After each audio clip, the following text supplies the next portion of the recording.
नाही, मला आता एक वेगळा प्रश्न तुम्हाला विचारायचा आहे की अनेक वर्षाची तुमची मैत्री आहे, ट्रेन व्यतिरिक्त सुद्धा तुम्ही ट्रिपला वगैरे जाता कधी? हो, बाहेर पिकनिकला जातो आम्ही, जातो सगळ्या जणी मिळून, वलसाड ग्रुपच आम्ही मामाच्या गावाला सगळ्या एकत्र गेलो. रिटायर्ड झालेल्या कोणाला कधी मिस करता?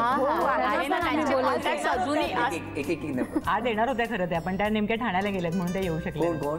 एक हेमाताई म्हणून आहेत आमच्यामध्ये, त्यांचा आम्ही इतका छान सेंड ऑफ केला होता ट्रेनमध्ये, केक आणला होता, त्यांची ओटी भरली होती, त्यांच्या खूप डोळ्यात पाणी आलं की म्हणजे अगदी घरच्या म्हणजे एवढ्या मुलींनी, आणि त्यांनी सुद्धा आम्हाला अगदी म्हणजे ऑफिसमध्ये करतात तसं रिटर्न गिफ्ट वगैरे सगळं देऊन खूप मजा, इतकं धमाल आवाज वगैरे खूप छान होत. आणि विरारला पण आल्या तरी सगळ्यांना प्रत्येकीला गजरा वगैरे काहीतरी घेऊन येतात त्या, म्हणजे त्यांनाही खूप आहे, आम्ही आज त्यांना खूप मिस करतोय. म्हणजे ह्या ट्रेन मध्ये सगळ्याच गोष्टी होत असतात. आता नवरात्र कशी साजरी करतात? नवरात्रात मध्ये आम्ही धमाल केली, आम्ही गरबे खेळतो. हे आता 9 दिवस ट्रेनमध्ये एवढ्या पॅसेज मध्ये असे पण विचार करा, आमच्या प्रत्येकीची साईज तर काय एकदम बारीक ते नाही, दिवशी प्रत्येक कलरच्या साड्या पण नेसतो.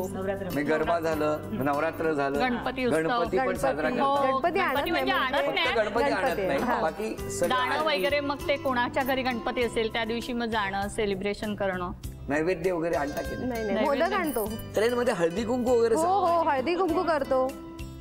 काय करत नाहीत सांगा मला? आम्ही सगळं करतो. डोहाळे जेवण पण होतं. सगळे कार्यक्रम. आता आमच्या रिसेंटली एका मैत्रिणीला छोटंसं बाळ झालंय, तिची काळजी घेणं, तिला मध्ये नेणं, तिला उतरवण्यासाठी सगळं म्हणजे कोण प्रेग्नेंट लेडी आली तर ती पहिला आमचाच ग्रुप शोधते, कारण की हे केअरिंग आहे, हे आपल्याला व्यवस्थित नेणार असं. डोहाळ जेवण करता? हो, केळवण करता. सत्यनारायण नाही ना केला अजून? ते नाही झाले, नाही, कारण उत्तर पूजा कधी करणार असं आहे ना, नाहीतर तेही केलं असतं. दुसऱ्या दिवशी करावं लागेल.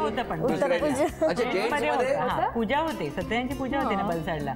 दसऱ्याला वगैरे पण ट्रेनला सजवतात वगैरे, डब्याला वगैरे करतो, डब्याला वगैरे थोडस. ट्रेन म्हणजे खरंच या सगळ्यांच्या आयुष्यातला अविभाज्य घटक. घरापेक्षा जास्त कधी कधी या सगळ्या मैत्रिणी या ट्रेनमध्ये असतात. समजा अचानक निर्णय झाला, समजा, आणि उद्यापासून निर्णय झाला की ट्रेन बंद, काय होईल तुमच्या आयुष्यात?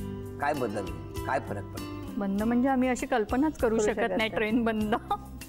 लोकलला एवढ्या गर्दी असते की त्या मनाने ही गाडी थोडी स्पेस मोठी आहे, त्यामुळे या गाडीला जाणं सोपं होतं. आणि सवय झाली, आपण कसं काम ऑफिस सुटल्यावर आपल्या घरी जातो, ते घर आहे, तसं आम्हाला वाटतं हे आमचं घर आहे, म्हणजे इथेच चढायचं आणि ह्याच डब्यात जायचं, आणि ह्याच डब्यात ती ठराविक एक ह्याच माणसांना बघायचं, जायचं. ट्रेन ही आयुष्यातला, जीवनातला किती अविभाज्य घटक झाली आहे.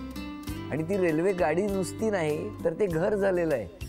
म्हणजे ज्या क्षणी मी त्यांना विचारलं की उद्याचं ट्रेन बंद झाल्या तर काय होईल, तर आयुष्यातलं काहीतरी गमावलं, त्यांना उत्तरही देता येईना, इतक्या निशब्द झाल्या, कारण ट्रेन नाही तर हा विचारच करू शकत नाही.